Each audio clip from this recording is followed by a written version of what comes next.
first time ko makapunta dito, no, sa SM Lipa, Batangas. So para sa akin, hindi naman siya talaga as in malayo pa lang. Ka na, pera, money, kwarta sa utak, puso't bulsa. Kung walang tutulong sa akin, kukuhain mag-isa. Ating oras lang na biyahe. So yung conductor kanina, Bisaya din pala mga tol. So nagkakaintindihan kami kanina.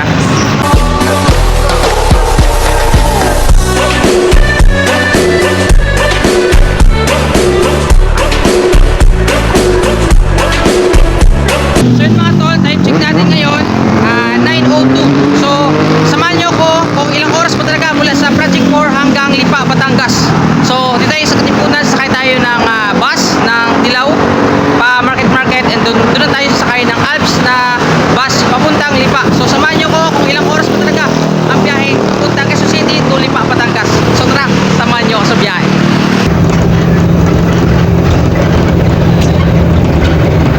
So yun mga tol, malapit na tayo sa market kung saan yung terminal ng Alps mga tol. So update ko kayo mamaya. So yun mga tol, nakababa lang natin. So ito yung terminal Palipa, Batangas. Ayan. So dito nun mga tol, meron tayong food court doon kung nagugutom kayo. And then yun na yung bus na biyahe papuntang Lipa, Batangas. So dito naman na side mga tol, ito yung CR, no? So iiit tayo dito or yun nga, CR dito. Food court meron din doon. Medyo konti lang dyan, pero as long as mura naman yung bilihin. Okay, so makita nyo dito mga tol, sobrang kukunti lang yung mga sasakyan kasi araw kasi ng linggo ngayon. So dito yung CR, and then meron ding mini stop dito sa likod na yan.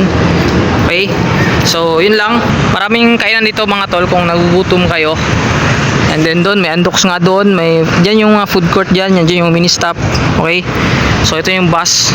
So sana may bakante pa or di alam kung ano yan. So yan lang. So maraming makakainan dito, may CR din doon. Actually umiit tayo doon kanina, hindi ko na pinakita kasi masyadong So ayun o. So ito na nga mga tol, dumating na yung bus na inaantay natin. Ito yung biyaheng SM Lipa mga tol. Ayan.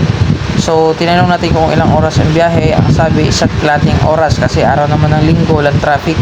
So tinignan natin kung SM Lipa ba talaga yung signboard.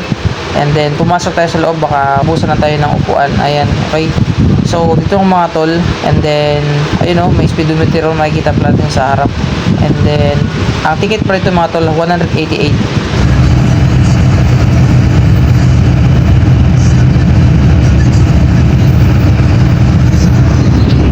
So habang nasa beta yung mga tol, meron lang ako t-shirt sa inyo. Napaka-importante itong braking glass, no? So mas maganda kung alam natin kung saan ito nakalagay. Kung sakali man na in case emergency, alam natin kung saan natin siya pwedeng kunin. Okay, so pangbasag yan sa salamin in case of emergency. Hindi natin masabi ang panahon sa biyahe. Ito mga tol, ito na yung SM Lipa, Batangas. Ito yung overpass nila. Ayan.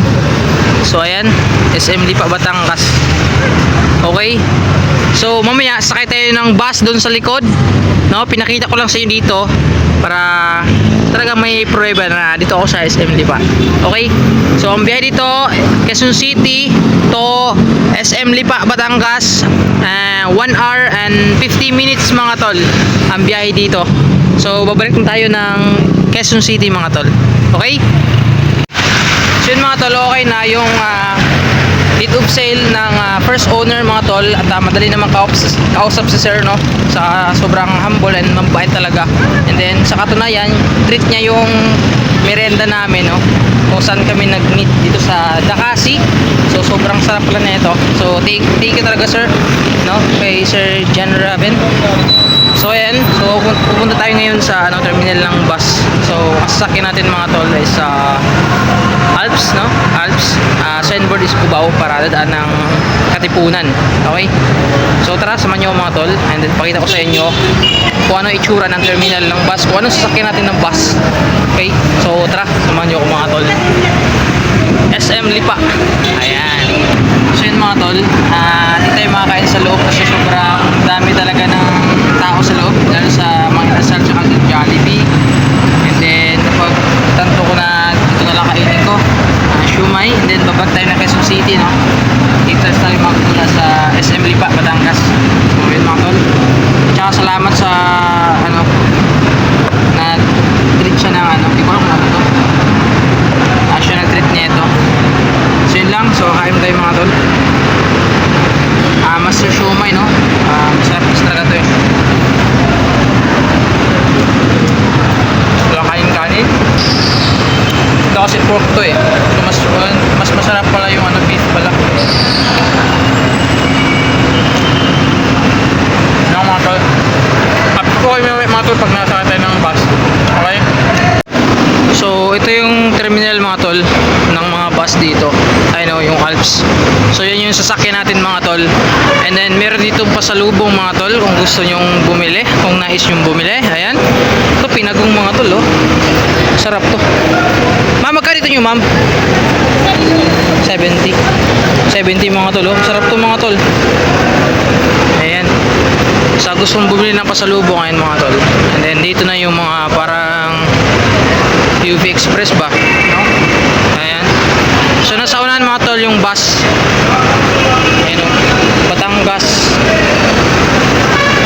Ayan o. Lipa. Bawan tawag dun. Ayan mga tol. RGS.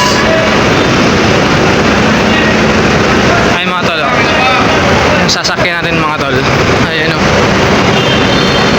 Hindi ko alam kung basta yung sasakyan nito mga tol, Cubao. Gusto ko yung Cubao para diretsuhan ng mga tol. Ayan.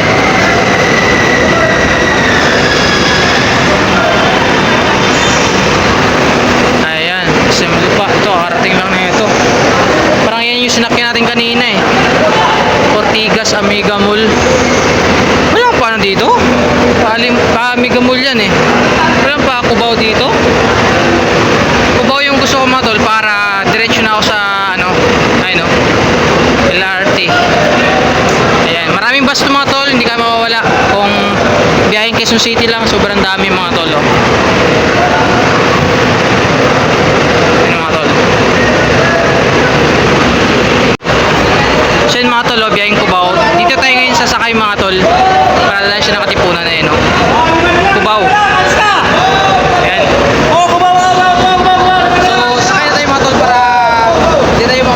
Pwesto no ng puwan ano uy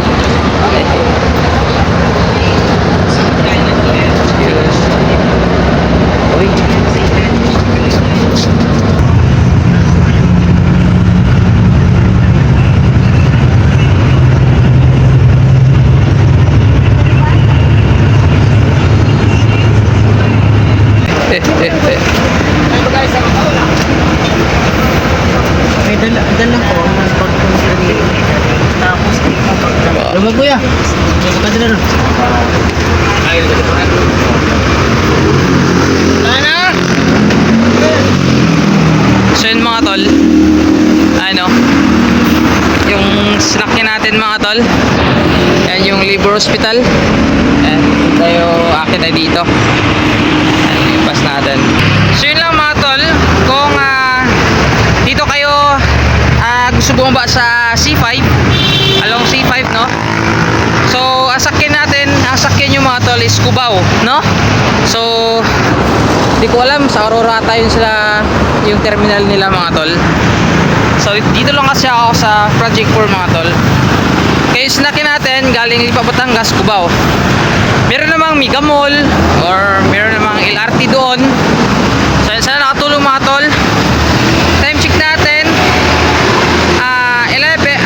1:55 so umalis tayo dun mga tol is 12 sarado so ang takbo natin 1 hour and 55 minutes so kanina galing market ang takbo natin doon ay set nating oras mga tol no so yun lang 188 pesos mga tol balikan mula market to SM Lipa 188 and then Lipa SM Lipa Batangas mga tol hanggang Katipunan dito sa Labor Hospital sa may Project 4 same price mga tol 188 sila nakatulong mga tol and then huwag kayong mga tol na pag naihi kayo sa bus, mag-request kayo sa driver mga tol na bababa kayo para umihi kasi sobrang hirap magpigil ng ihi mga tol at pwedeng masira yung kidney natin mga tol. Okay? So yun lang mga tol, ingat palagi, sana nakatulong yung ating content ngayon. Okay, alright. Singit ko lang mga tol, mas maganda talaga sakyan yung Alps na bus, no? Kasi didiretso yung kanilang takbo, hindi yung terminal. So kanina, nakahinto kami isang beses lang sa may total. So nag-infection nata sila sa ticket. And then yun lang, wala na silang ibang terminal na talagang didiretso lang talaga. Humihinto lang kapag may kanto, may gustong bumaba. Kumbaga parang point to point, kaya sobrang bilis ng kanilang biyahe mga tol, no? So mas maganda talaga mga tol, Alps talaga kung biyaheng Batangas kasi isa't kating oras lang andun ka na. So yun lang mga tol, sa nakatulong at maganda talaga Alps, diba? So yun lang.